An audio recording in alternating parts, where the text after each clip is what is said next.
Ce mec est devenu un vrai problème. Ceux qui ont vu le match vont vraiment me comprendre. En infériorité numérique, l'Angleterre finit par gagner son match 3-2. Mise en avant rapidement par Jude Bellingham qui inscrit un doublé en 2 minutes lors de la première période. Qui lui suivait inscrire un très beau but par la tête et un second avec une présence importante dans la surface. Mais avant même que son coéquipier reçoive un carton rouge en début de seconde période, devant les cages en pleine surface, juste ici, Jude Bellingham vient réaliser cette intervention qui empêche le Mexique d'égaliser le 2-2, qui aurait peut-être permis au Mexique de revenir en seconde période avec un mental d'acier. Mais au lieu de cela, et malgré le carton rouge, c'est Harry Kane qui viendra finalement mettre le 3-1 et permettra à son équipe de gagner avec un but d'écart pour le reste du match, sachant que forcément en supériorité numérique, Raúl Jiménez aura réduit le score entre temps. Quand je viens vous dire que ce mec est devenu un véritable problème, c'est qu'aujourd'hui tu peux plus l'utiliser comme un joueur banal. Bien qu'il l'était déjà auparavant, Bellingham est aujourd'hui beaucoup trop imposant sur un terrain de football. Son volume de jeu est tellement monstrueux que pour exploiter son plein potentiel, il a besoin de bouffer le terrain, d'avoir une liberté absolue sans en venir à l'embêter dans sa zone. Il peut tellement être la clé numéro 1 de n'importe quel grand club. Juste avoir pour comprendre, mais quand je vous dis que Jude Bellingham pour moi est l'un des meilleurs milieux de terrain de l'histoire du football, selon ce qu'il a réussi à acquérir, c'est pas des lol les gars. S'il arrive à faire suivre cela par un grand palmarès, ça peut être beaucoup trop fort. C'était quoi ce match de tarté? Je pense que c'est l'un des scénarios les plus fous que j'ai vu de ma vie. Alors que l'entame de match était plutôt mexicaine, c'est l'Angleterre qui vient ouvrir le score sur un superbe débordement de Saka. Et à la conclusion, qui d'autre que Bellingham? On a l'habitude maintenant avec lui. Superbe déplacement dans la surface, superbe finition. Et comme en plus d'avoir fait un match de malade mental, pour moi c'est l'homme du match ce soir. Un but, ça ne lui suffisait pas. En fait, il a fait x2. Même pas une minute après, il vient caler son doublé. Cette fois-ci, à la passe d'essai, le boss Harry Kane. Et vu que ce soir, en fait, c'était le soir des grands hommes, qui d'autre que Quiñones pour remettre le Mexique dans la partie. 4 buts, une passe D sur lui sur la compétition. C'est vraiment le meilleur Mexicain de la compétition. Et c'est une des révélations de cette Coupe du Monde. Sauf que je l'ai dit ce soir, il y avait un homme qui était là pour écœurer les Mexicains au four et au moulin. En plus de son doublé, il s'est pas arrêté là. Juste avant la mi-temps, on voit 7 minutes de temps additionnel. Il sauve l'Angleterre et s'il marque à ce moment-là le Mexique, c'est pas du tout le même match. Et comme la première mi-temps, c'était pas déjà assez de la folie en fait, en deuxième mi-temps, le match est encore plus enflammé. Déjà, retour de mi-temps, Kwanza qui vient prendre un rouge sur attaque, pas du tout contrôlé. En fait, comment ce mec-là, il est défenseur, tacle au tibia et même les deux pieds décollés, il n'y a rien qui va, il prend son rouge. Et on se disait là que peut-être il avait enterré l'Angleterre, sauf que sur un dégagement de Pickford, t'as Gordon qui fait d'ailleurs un bon match aujourd'hui, qui va obtenir un péno. Et vous connaissez déjà la chanson, le boss ne rate jamais. 3-1 pour l'Angleterre. Sauf que comme Bellingham, en fait, il était au four et au moulin, après avoir transformé un péno, lui, en fait, peut-être il n'a pas bien compris le concept, il provoque un péno. Et alors que pendant toute la partie 1, il avait été écœuré par Pickford, qui fait un gros match, il a sorti 2 arrêts minimum de classe mondiale sur lui, et bah c'est Jiménez qui vient transformer le péno, en vrai, c'est mérité. Et finalement, au bout du suspense, après avoir tenu plus de 20 minutes, un score à 10 contre 11, c'est l'Angleterre qui remporte ce match. Mais franchement, les deux équipes ont été valeureuses. Les deux équipes sont à saluer, surtout le Mexique, pour leur parcours. Mais voilà, je suis content pour l'Angleterre parce que Kane continue la compétition. Vous ne l'évincerez pas de sitôt des Ballon d'Or. Et Bellingham, sa compétition, il faut en parler parce qu'il est tout simplement incroyable. Je pense qu'avec Kane, c'est les deux meilleurs joueurs anglais. On leur avait promis l'enfer. Ils ont passé 2 nuits au Mexique. Ils ont pratiquement pas dormi parce qu'il y avait des vuvuzelas, des bruits, des feux d'artifice et tout. 90 minutes, ils ont passé dans un stade rempli de Mexicains. Ils ont vécu l'enfer. Ils ont vaincu l'enfer. Ils ont vécu et ils ont vaincu l'enfer. Je crois que je viens d'assister au meilleur match de cette Coupe du Monde, en fait, les gars. Il y avait tout. Il y avait des rebondissements, il y a eu plusieurs buts, il y a eu du suspense jusqu'au bout du match. Et cette victoire-là, les gars, de l'Angleterre, moi, je pense qu'elle n'est pas anodine, les gars. Je pense qu'il y a très peu d'équipes qui auraient survécu à cet enfer-là qu'a infligé le Mexique aujourd'hui. Et pire encore à 10, les gars, parce que l'Angleterre a passé pratiquement toute la deuxième mi-temps à 10 dans cet enfer du Mexique, à subir des valses d'attaque. Tout le temps, c'est chaud. Ça, pour moi, c'est une victoire de champion du monde. S'ils sont capables de faire ça, de sortir d'une telle situation, les gars, ils sont capables de sortir de toutes les situations. Parce que l'enfer qu'ils ont vécu ce soir, mais moi, j'y croyais plus. Je me disais que l'Angleterre allait se faire éliminer, surtout après le carton rouge. Mais le match de Bellingham aujourd'hui, le gros match de Bellingham, Harry Kane, la défense et tout, la grosse prestation de Pickford. Non, les gars, l'Angleterre, attention.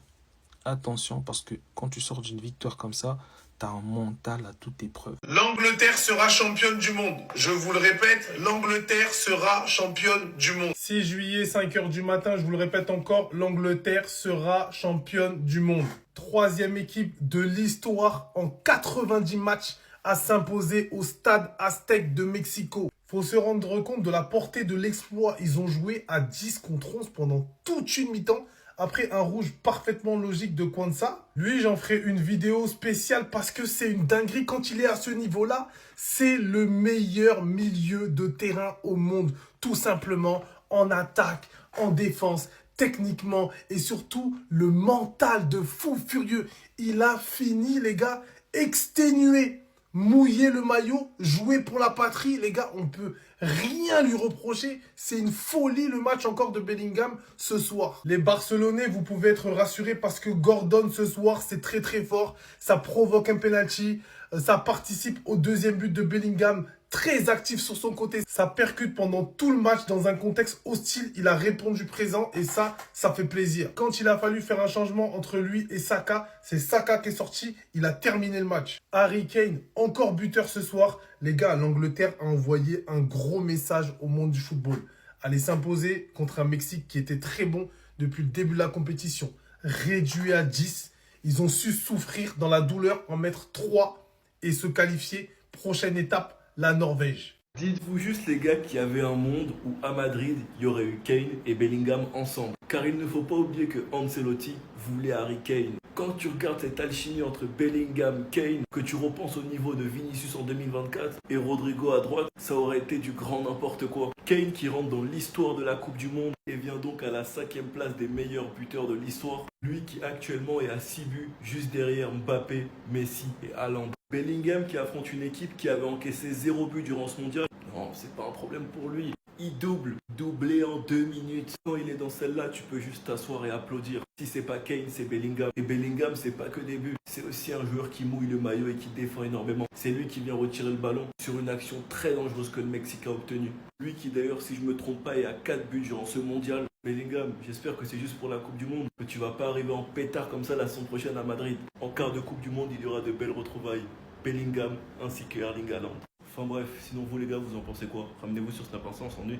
On dirait bien que la théorie des Simpsons tombe à l'eau, mais que le pronostic de Willow est toujours en vie. Pour lui, c'est l'Angleterre qui va gagner la Coupe du Monde. Après leur match bourbier face au Congo, aujourd'hui c'était contre le Mexique, une équipe qui a encaissé 0 but. Avec une ambiance folle et beaucoup de conditions qui handicapent les Anglais, mais ils l'ont quand même fait. Et à 10 contre 11. Le Mexique n'avait rien encaissé pendant ce mondial, c'est pas un souci pour Bellingham. Il double ce soir, il a ouvert 2 fois les bras, mais lui je ferai une vidéo sur lui. But de la tête, toujours placé au bon endroit, au bon moment, lui qui adore dévorer les espaces et vient calmer le Mexique qui était en train de mettre beaucoup de pression sur les cages de Pickford. Il faut aussi applaudir la passe de Saka sur le but de Bellingham, mais aussi la passe de Kane sur le but du 2-0. Réaction du Mexique avant la fin de la première mi-temps et devient l'un des meilleurs buteurs de l'histoire du Mexique en Coupe du Monde. Un match qui aurait pu tourner à cause de ce carton rouge. Le carton rouge est tout à fait légitime, mais les Anglais ont su bien réagir. Déviation de Kane pour Gordon. Gordon qui a une fusée arrive à toucher le ballon, penalty. Concrétisé par Kane, mais lui et Bellingham et Gordon, ils auront leur vidéo. Le match aurait pu tourner au cauchemar suite à la faute de Kane, penalty, but de Jiménez, mais ça n'aura pas suffi. Enfin bref, ils affronteront donc en quart la Norvège. Oh les amis, est-ce qu'on n'est pas sur le plus beau match de cette compétition? En tout cas, la malédiction des 8e de finale se poursuit pour le Mexique et on connaît les prochains quarts de finale. Ça sera l'Angleterre face à la Norvège. Franchement, c'était un match de dingue. On s'est régalé avec un doublé de Jude Bellingham en l'espace de 2 minutes. On va pas se le cacher, a été grandement facilité par les errements de la défense mexicaine. Après, on a eu Quiñones qui a réduit le score avant la fin de la première mi-temps. Le suspense était déjà maintenu. Mais Kwanzaa a décidé de relancer encore plus les choses. Il fait une énorme faute sur le joueur mexicain. 53e minute de jeu. Entame de deuxième mi-temps. Carton rouge directement. 5 minutes après, faute sur Gordon du gardien. Penalty. Transformé aussitôt par Harry Kane. De l'autre côté, vous allez dire, il en a pris 2. Pickford, il n'a pas fait un grand match. Pas du tout. Il s'est employé comme jamais. Je vous jure, il a sorti parade sur parade. Donc on rend à César ce qui appartient à César. Ensuite, Harry Kane, il a décidé de battre un record, être le premier joueur en Coupe du Monde à marquer un but et provoquer un penalty également. Vous connaissez votre gars Jiménez, striker imparable. Il en faut une, pas deux. Directement au fond des filets, il réduit le score, 3-2. De là, ça se joue au mental parce que franchement, les Anglais, ils avaient plus grand chose dans les chaussettes. Ils étaient rincés physiquement avec l'altitude. Ils ont eu 2 jours pour s'acclimater. Ils jouaient à 10 contre 12. C'était vraiment compliqué pour eux. Il y avait les supporters qui poussaient. Le match, il était extraordinaire. Il y avait des rebondissements, 3-2. On s'est régalé, 5 buts. malgré que le match a été décalé d'une heure, on s'est vraiment mis en mode renta. La Coupe du Monde! Ça, c'est la Coupe du Monde!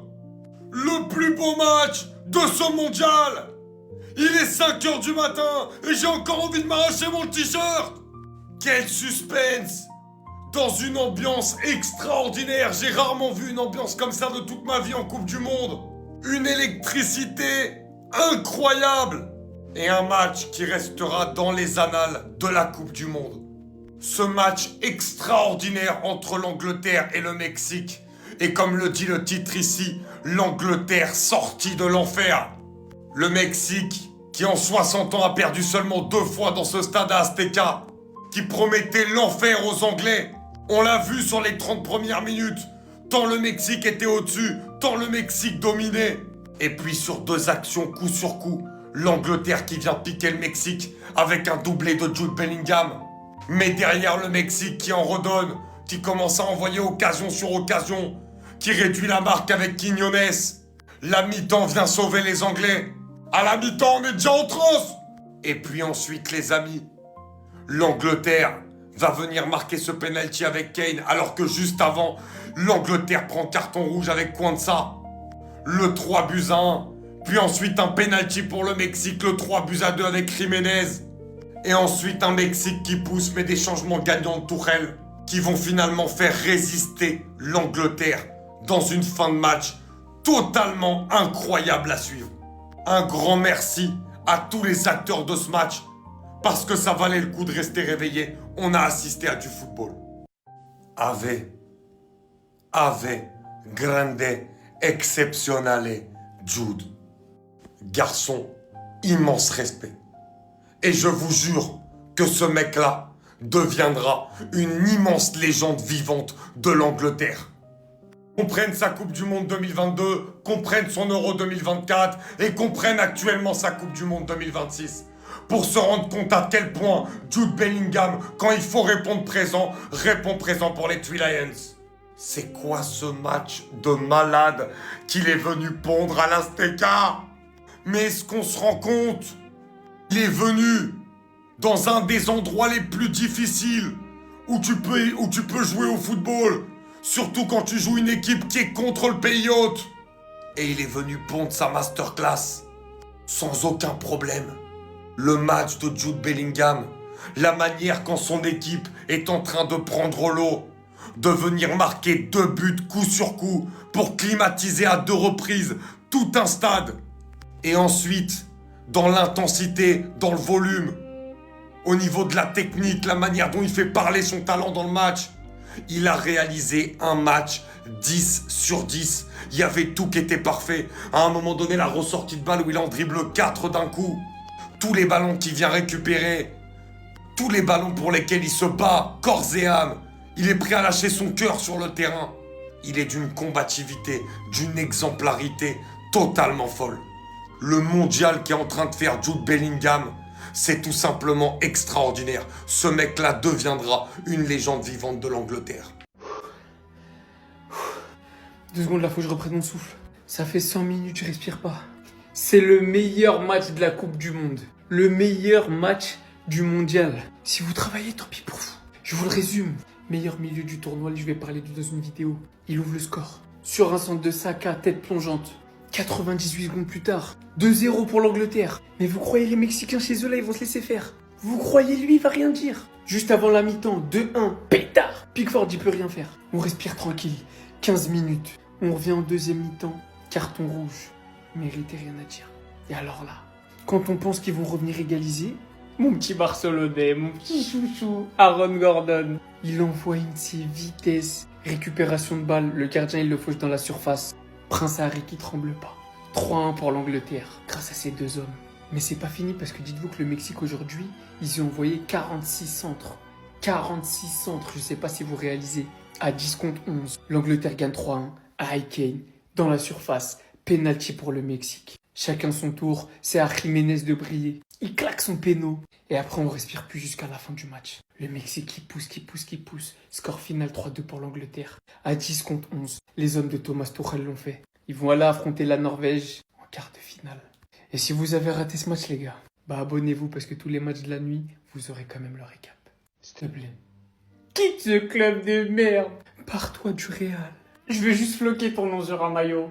Tous ceux qui veulent un maillot floqué Bellingham là, j'ai un petit plan pour vous plus tard dans la vidéo. Wallah, qu'est-ce qu'il est fort au foot. Je vous entends déjà arriver, hein. Meilleur que Pedri sur la Coupe du Monde, alors qu'il joue pas au même poste. Pourquoi vous le comparez à The Weeknd? Comparez-le à Vitinha. Le Jude, t'es en désaccord avec Mobutu. Tu t'entends pas bien avec lui. Quitte le Real. Quitte le Real. Si tu veux ton maillot floqué Bellingham, évite de prendre au Real. Prends-moi un maillot de l'Angleterre. Régale-nous, fais un truc. Voilà.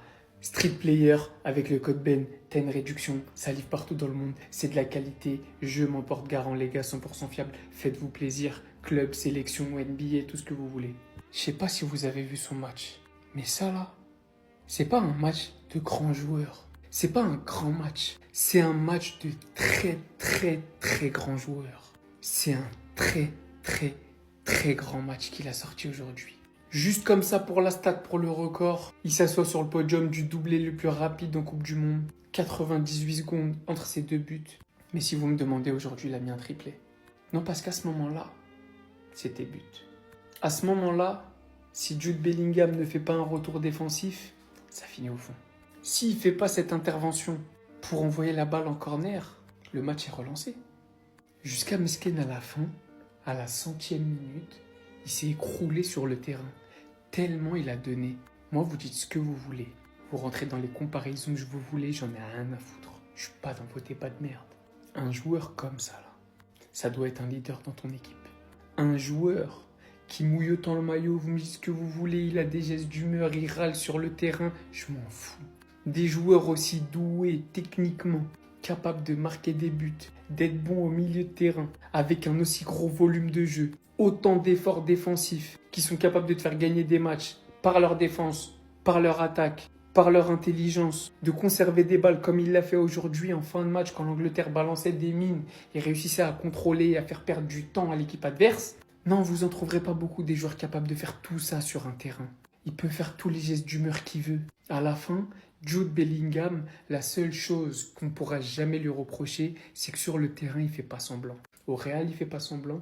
À Dortmund, il faisait pas semblant. En Angleterre, il faisait pas semblant. Pour ceux qui se posaient la question pourquoi Thomas Tuchel l'a appelé alors qu'il faisait pas une belle saison et qu'il n'a pas appelé des mecs comme Palmer, comme Foden et j'en passe, voilà pourquoi. Voilà pourquoi. Voilà ce qui t'apporte dans un collectif, ce mec-là. On peut pas le laisser enfermer au FC Saison Blanche, les gars. C'est pas possible. Faut qu'on le libère. Faut qu'on le libère. Ce soir, le football doit te tirer un immense coup de chapeau. J'étais assez déçu de l'Angleterre sur ce début de mondial, et je l'ai dit. Mais honnêtement, la manière dont il a préparé son match, le coaching pendant la rencontre, c'est surtout ça. Pour maintenir son équipe en vie, malgré le fait qu'elle était en infériorité numérique, c'est juste brillantissime. Au début du match, avec toutes les questions, on a mis une pression folle à son équipe. Il a été dans les médias, il a brouillé toutes les pistes. Il a pris la défense de son équipe. Il a décidé, et je trouvais ça au début du match, être complètement suicidaire. De jouer un bloc bas, piquer sur des contre-attaques, d'attendre que le Mexique se fatigue. Ça a marché avec les buts de Bellingham. Derrière, ils ont énormément souffert. Il a vu à la mi-temps que c'était pas le bon schéma, malgré que son équipe menait au score. Il a modifié les choses, ils sont revenus en deuxième mi-temps avec une mentalité totalement différente. Au bout de 10 minutes, son plan de jeu a dû être revu, puisqu'il y a eu l'expulsion de Quansah. Et ensuite, la réorganisation tactique, de repasser à 5 derrière, de mettre Quansah à droite. Et surtout, pour moi, le changement mythique, faire rentrer Dan Burn. Le mec n'a jamais joué un match de Coupe du Monde. Tu le fais rentrer dans l'enfer d'Azteca. Parce que tu sais qu'il va aller prendre les ballons de la tête. Et que les Mexicains vont essayer de jouer là-dessus avec leurs joueurs de tête. Et l'entrée de malade que te fait Dan Burn, où il se tue sur chaque ballon, c'est tout simplement exceptionnel. Ce soir, c'est la victoire de Thomas Tuchel, qui a été énormément critiqué pour ses choix, qui a été critiqué pour beaucoup de choses. Mais quand tu sors d'un match comme ça va te donner le mental pour pouvoir aller encore plus loin dans la compétition. Un immense bravo à Thomas Tuchel ce soir.